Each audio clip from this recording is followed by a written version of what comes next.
India, Israel, UAE, and the US announce a new alliance. Presidents of Russia, Turkey, and Iran meet. Sanders unveils resolution to end US support for Saudi-led war in Yemen. British Muslims' high unemployment rate is due to discrimination. Sri Lanka protest movement reaches 100 days.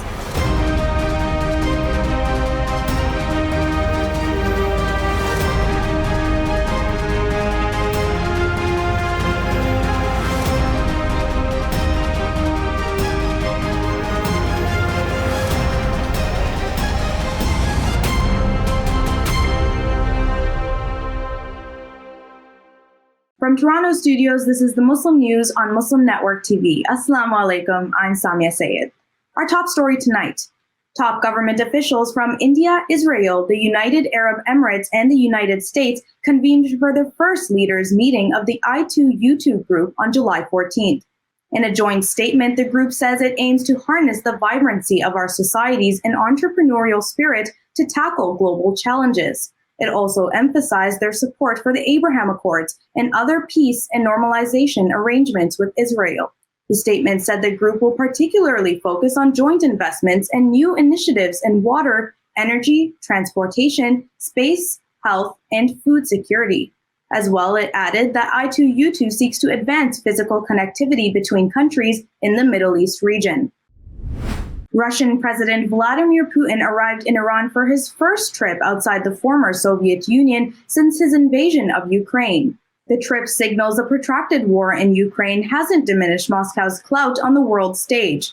Putin met with Ayatollah Ali Khamenei, Iran's supreme leader, and Iranian President Ibrahim Raisi soon after arriving, and then he met with Turkish President Recep Tayyip Erdogan. The visit reflects Putin's attempt to maintain Russia's leverage gained from years of military and diplomatic intervention in the Middle East.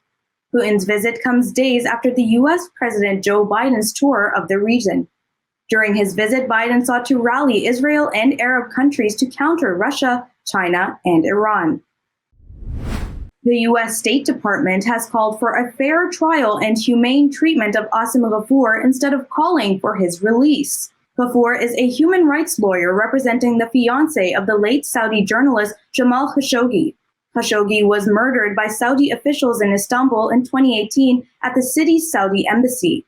The United Arab Emirates has described the arrest as coordinated with the U.S. as part of an effort to crack down on transnational crimes. UAE leaders said Americans had requested help with an investigation into the lawyer. The U.S. State Department disputed that claim Monday, saying the administration had not sought the arrest of Mr. Ghafoor. 3 U.S. senators have introduced a joint resolution to end the United States' involvement in the Saudi-led war on Yemen. The move comes amid President Joe Biden's visit to the Middle East this week. The resolution is sponsored by Senator Bernie Sanders and Patrick Leahy, both of Vermont, and Elizabeth Warren of Massachusetts. The trio said the resolution is already backed by a bipartisan group of more than 100 House members. Sanders called for an end to the unauthorized and unconstitutional involvement of U.S. armed forces in the catastrophic Saudi-led war in Yemen. He said more than 85,000 children in Yemen have already starved and millions more are facing imminent famine and death. A special segment on this topic is coming up, so stay tuned.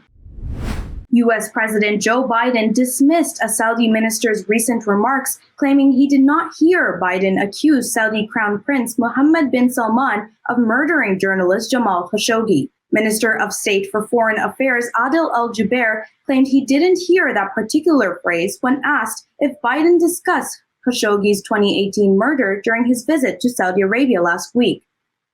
Al-Jubeir said Biden mentioned U.S. commitment to human rights because this is part of the agenda of every American president. On Friday, Biden told reporters he raised the issue of Khashoggi's murder at the onset of the meeting with the Saudi ruler. Biden said the Crown Prince denied being personally responsible for Khashoggi's murder and said that he took action against those who were responsible. Research has found Islamophobia is multidimensional and related to color, religion, culture, and country of origin. A new study reveals that poor outcomes for British Muslims in the labor market cannot be explained by sociocultural attitudes such as a commitment to traditionalism. The research was published in the peer-reviewed Ethnic and Racial Studies journal. It confirmed the existence of a Muslim penalty in the employment market, but rejected previous suggestions that it was due to cultural and religious practices. Muslim men and women were found to have significantly greater probability of unemployment than their white British Christian counterparts, the study found. More details on the Sri Lanka protest movement that has reached 100 days comes right after the break, so stay tuned and we'll be back after these messages.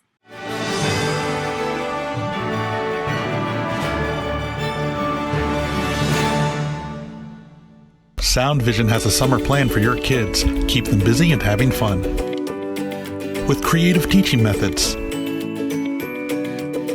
songs, stories, art projects, and more. Amazing teachers and role models. Lessons that build love for Allah. Positive identity as a Muslim. Summer fun has just begun. Learn about animals in the Quran. Arabic vocabulary, beautiful names of Allah,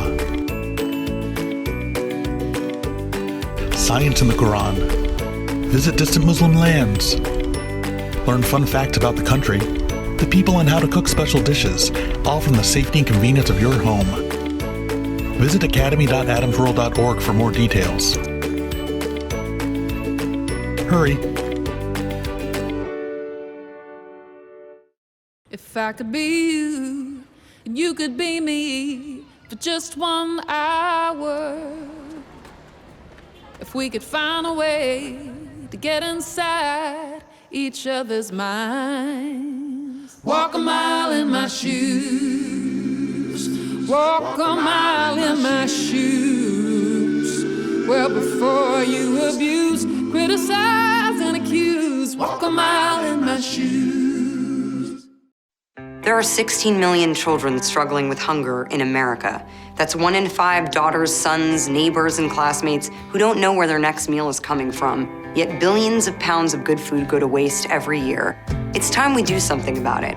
Feeding America is a nationwide network of food banks that helps provide meals to millions of kids and families in need. Visit feedingamerica.org to help them feed even more. Together, we can solve hunger. Together, we're feeding America.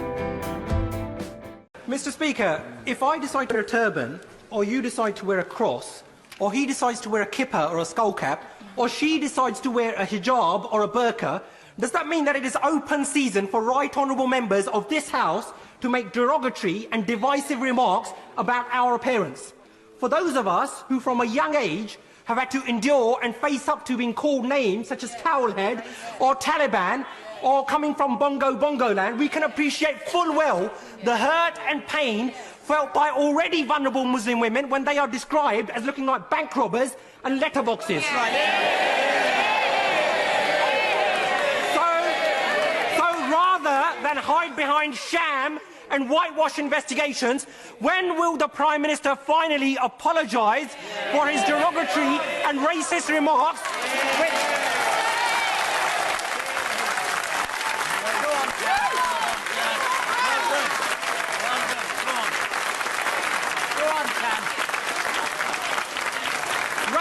Racist remarks, Mr. Speaker, which have led to a spike in hate crime. And given the increasing prevalence of such incidents within his party, when will the Prime Minister finally order an inquiry into Islamophobia within the Conservative Party, something which he and his Chancellor promised on national television?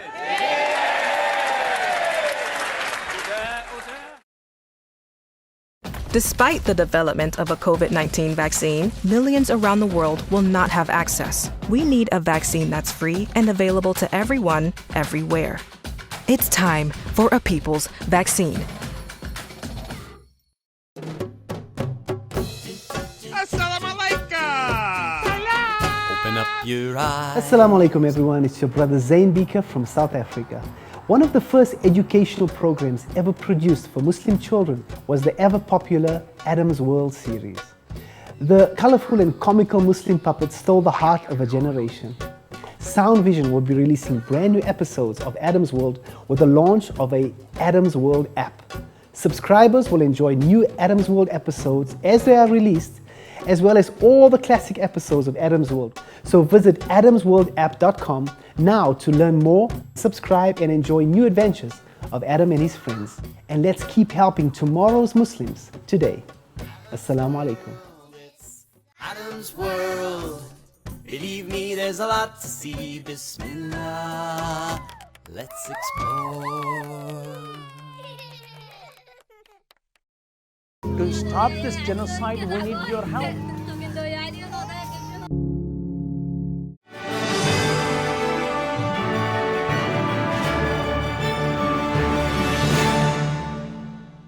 Welcome back. Sri Lanka's protest movement marked its 100th day on Sunday.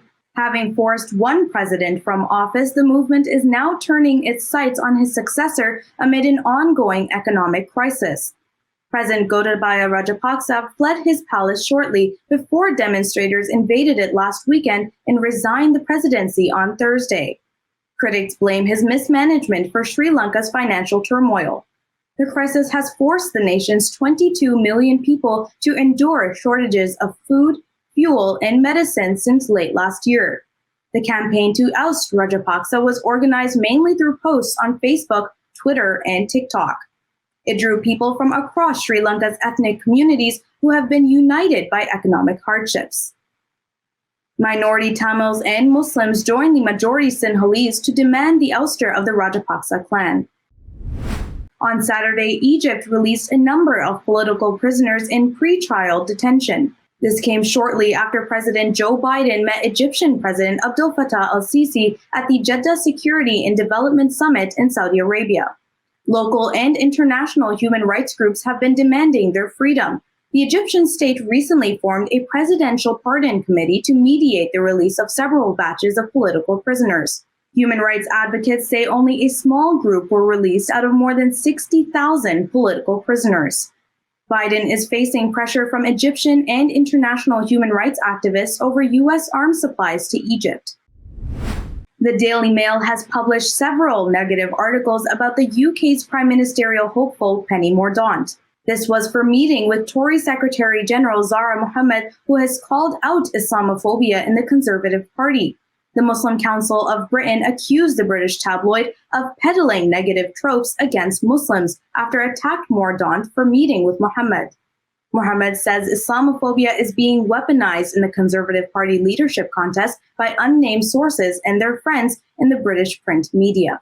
She accused candidates of putting their narrow, divisive agenda ahead of national interests or the common good. Daily Mail political correspondent Claire Ellicott accused Mordaunt of breaking a government boycott of more than 500 Muslim organizations by meeting with Mohammed last year. Mordaunt and her team did not respond to media requests seeking comment. In domestic news today, former pro-Trump swing voters in Wisconsin are ready for Donald Trump to be prosecuted for the January 6th attack on Congress, along with his attempt to overthrow the 2020 election results, Axios reports. That's according to two online focus groups with swing voters in swing states conducted by Engagia Schlesinger. Polls have consistently shown an increase in people blaming the former president for the January 6th attack. The House Select Committee continues its public hearings, presenting evidence uncovered about the insurrection. Wisconsin swing voters have the same opinion as Arizona swing voters who were interviewed last month. Wisconsin Republican Senator Ron Johnson, who was seen by some voters polled as a puppet for Trump. Johnson, who is up for re-election in November, was asked to hand over a list of fake electors to Vice President Mike Pence. That list has now come under investigation by the Department of Justice as potential fraud. A new report by the Texas House Investigative Committee highlights multiple failures by law enforcement agencies during the May 24th school shooting in Uvalde. 19 students and 2 teachers were murdered at Robb Elementary School by an 18-year-old gunman. During the massacre, Uvalde police waited more than an hour before attempting to confront the shooter, according to the report, which was released on Sunday. The shooter was eventually confronted and killed. The 77-page report found systemic failures and egregious poor decision-making. The document was given to the victims' families Sunday, but does not contain all of the answers as to why law enforcement agencies took so long to respond. The investigative committee noted multiple investigations are still ongoing. A few dozen billionaires are spending tens of millions of dollars on the 2022 midterm elections, mostly supporting Republican candidates. That's according to a new analysis by Americans for Tax Fairness. The report says these funders want to ensure Congress is full of lawmakers willing to make their wealthy benefactors even richer. Many Republican candidates receiving funding have parroted the lie that the 2020 presidential election was stolen, the document notes. It also details how billionaires are increasingly using personal fortunes and corporate profits to drown out regular voters' voices. Two super PACs seeking to secure Republican majorities in the House and Senate raised $188.3 million through the first 16 months of the 2022 campaign cycle. Nearly half of that funding, $89.4 million, came from 27 billionaires. Coming up after the break is our in-depth analysis, so stay tuned and we'll be right back after these messages.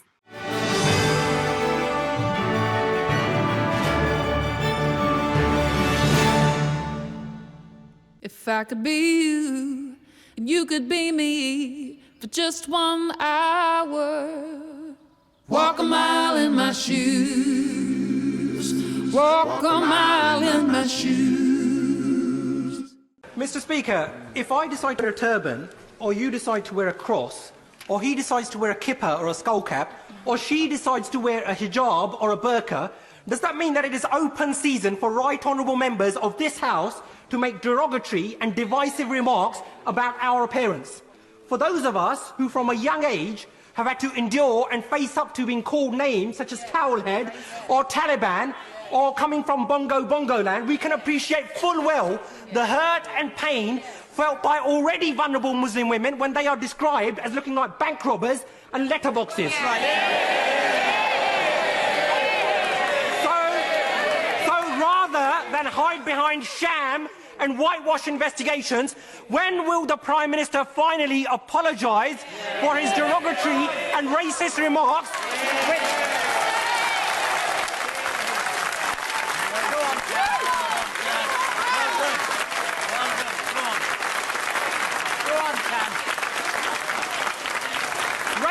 Racist remarks, Mr. Speaker, which have led to a spike in hate crime. And given the increasing prevalence of such incidents within his party, when will the Prime Minister finally order an inquiry into Islamophobia within the Conservative Party, something which he and his Chancellor promised on national television?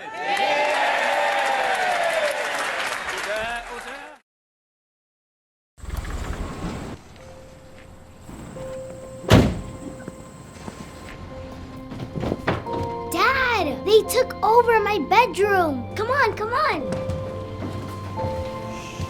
Okay, Dad. 1, 2, 3.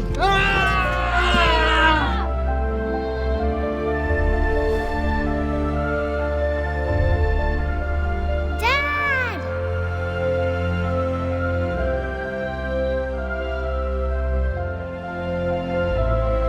You saved me. Dad? Are you okay? I'm fine, dear.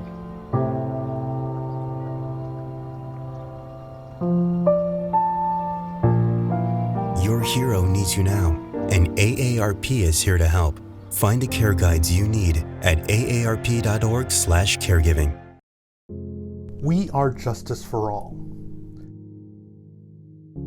Headquartered in the heart of downtown Chicago, Justice for All is a global humanitarian initiative dedicated to raising awareness for human rights concerns impacting vulnerable minority groups.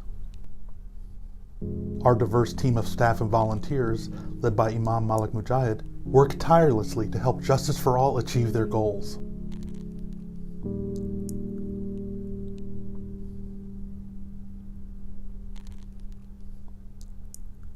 We promote policies that protect religious freedom, address the root causes of mass displacement, and recognize the plight of refugees and forced migrants. Together, we can continue to stand up for justice. Justice for all.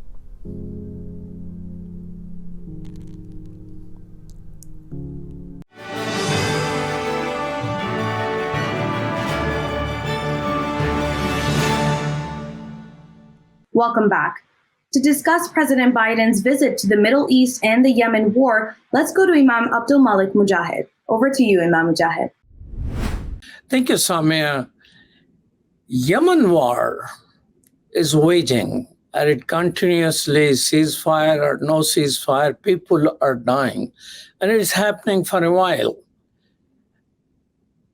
President Biden goes to the area and meets the United Arab Emirates leader and the Saudi Arabia's leader. Both of them are heavily engaged in bombing Yemen. And of course, from Yemen, you have Houthi rebels who are using drones and all those things. To discuss with us is Kathy Kelly. Welcome to Muslim Network TV, Kathy. Hello, Imam Abdul Malik Mujahid. It's good to be with Muslim Network TV and with you. Kathy Kelly is a peace activist and an author and a dear friend.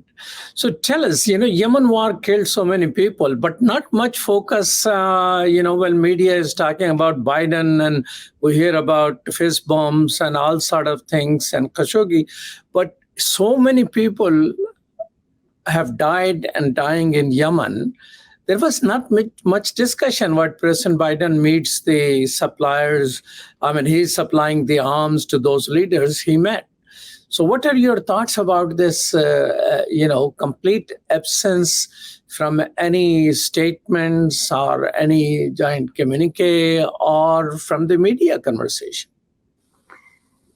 Some may say, oh, well, that's delusional, but I think it would have been wise if President Biden had gone right to a refugee camp in Yemen and made that the first stop of his visit, because that's the reality that afflicts so many people in the region, and particularly in Yemen.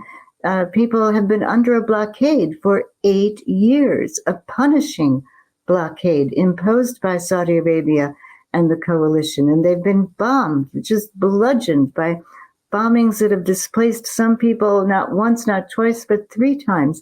And their fisheries and their farms have been bombed. Their infrastructure has been ruined. When Vladimir Putin high-fived Crown Prince Mohammed bin Salman at a G7 conference after the murder of Jamal Khashoggi, people vilified President Vladimir Putin of Russia and said, well, you can't treat this casually. But then what does it mean when the president of the United States does a fist bump and never mentions Yemen, never shows remorse for what the United States has done to enable that air war to go on and on and on? It couldn't continue without United States support. And so this is very, very worrisome, because what is it going to mean for the future? Air bombing never brings an end. Air bombing seems to just inflict pain, and more pain.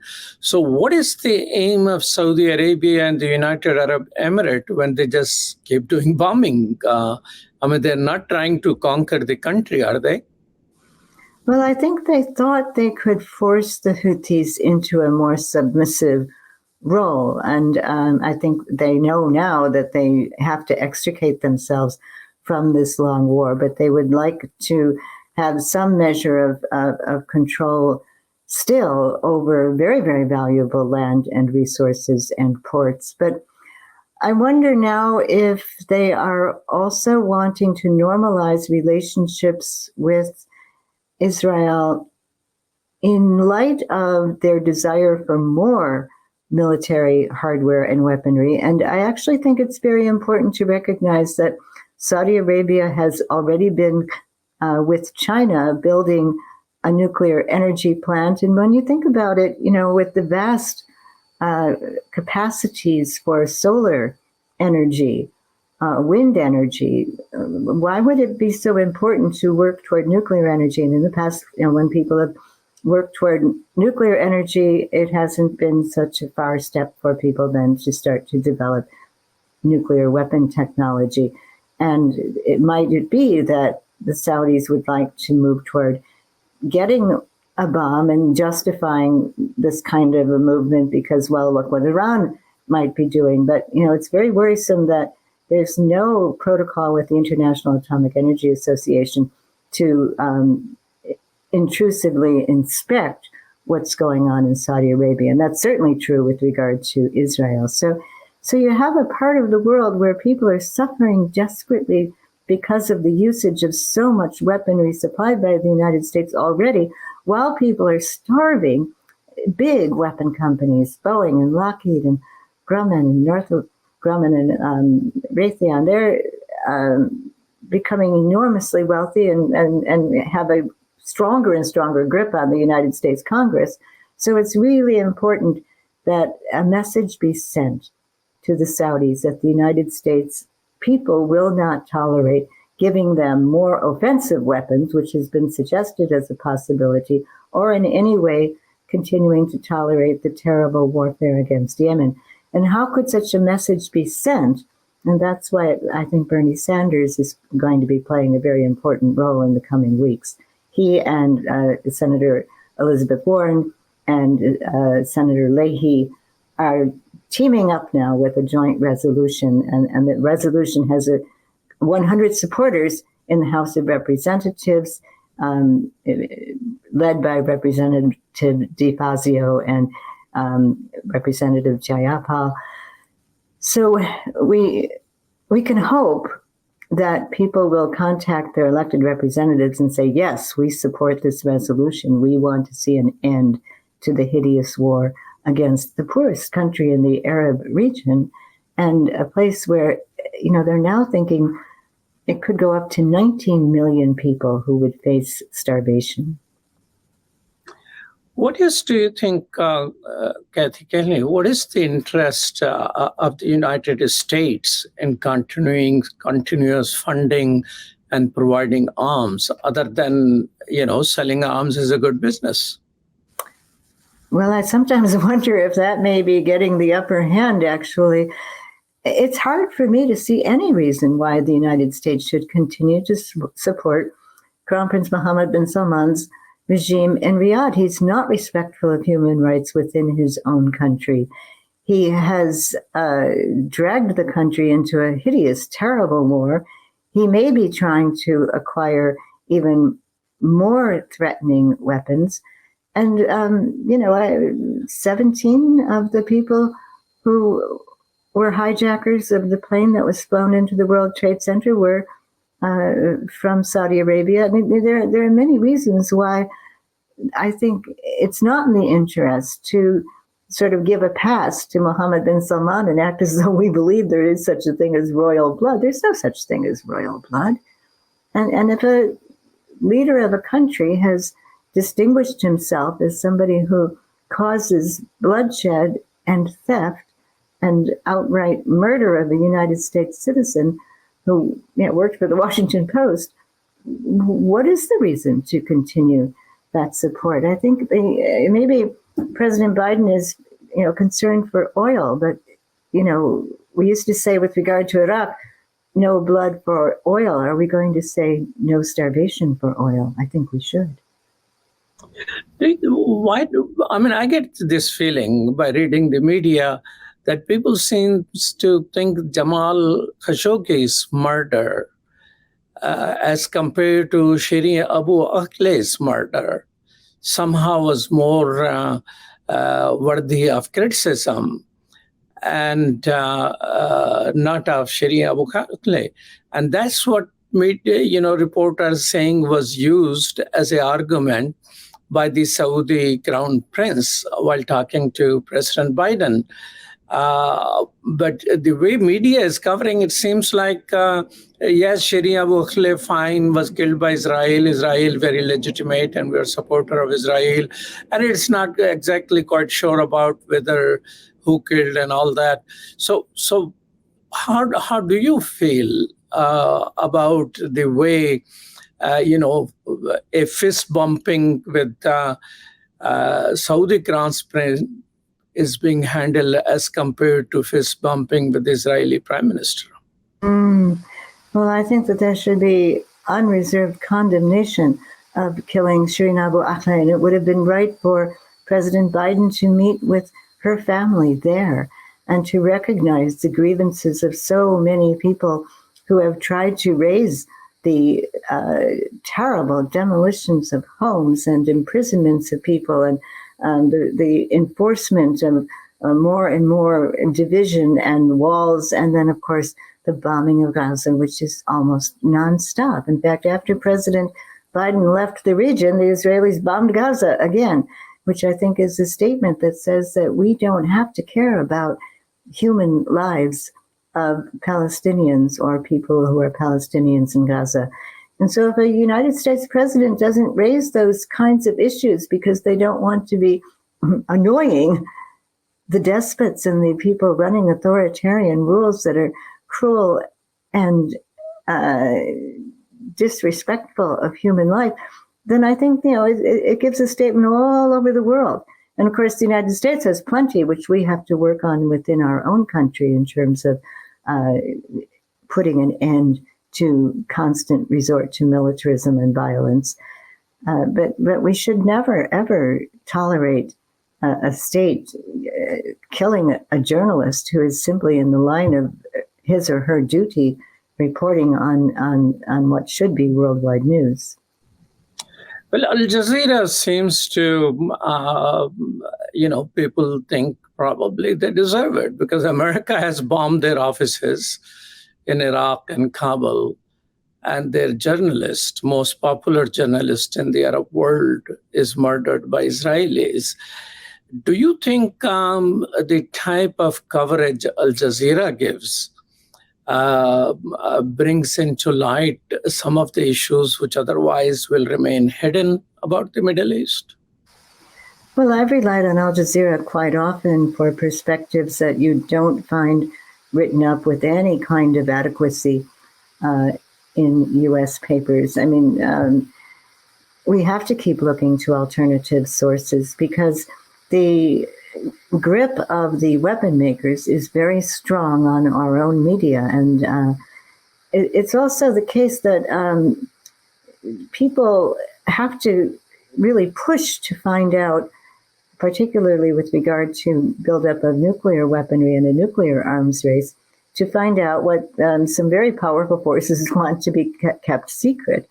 Certainly the Israeli development of the nuclear weapon, they called it the bomb in the basement. And to this day, Israel won't acknowledge that it has possibly as many as 200 thermonuclear weapons. I think the CIA verifies 80 at least.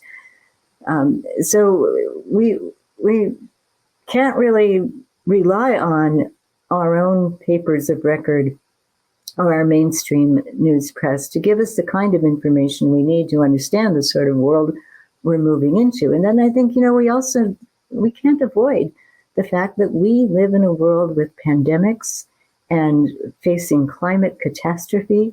And I would again mention the nuclear threats. And so we have to deal with the world we really are living in and be realists. And when people may think that by emphasizing care and concern for the poorest and those closest to starvation, you're not being a realist, you're being a hopeless idealist, I don't think that's true. I think the real actual concerns that must be dealt with first are those of people whose lives are in jeopardy and who've committed no crime whatsoever, especially children, and who are being punished to death in Yemen. Do you think Bernie Sanders' resolution will have some teeth? I mean, at this moment, the people supporting are only Democrats. I didn't see any name of Republicans supporting it. But if it passes, does it have any teeth? Can it tie President's hand from sending arms? Well, we saw that President Trump was willing to veto the resolution that was passed by both the House and the Senate. And then we saw that it took a very, very long time before a new resolution was crafted and promoted. I greatly doubt that President Biden would veto that resolution, but that's why it's so important for people to make their views known. If you want to see that resolution go through, now is the time to be calling elected representatives and even the Democratic ones, saying that this is one of the most important resolutions that our government is dealing with right now. Well, thank you so much, Kathy Kelly, for your time. Truly appreciate talking to you. Thank you. Back to you, Saamiyah. Thank you so much, Imam Mujahid. That's all from our Toronto studios tonight. Thank you so much for tuning in. Now you can find previous episodes and more on our YouTube or Facebook. For more content, keep watching Muslim Network TV or visit muslimnetwork.tv. Assalamu alaikum and good night.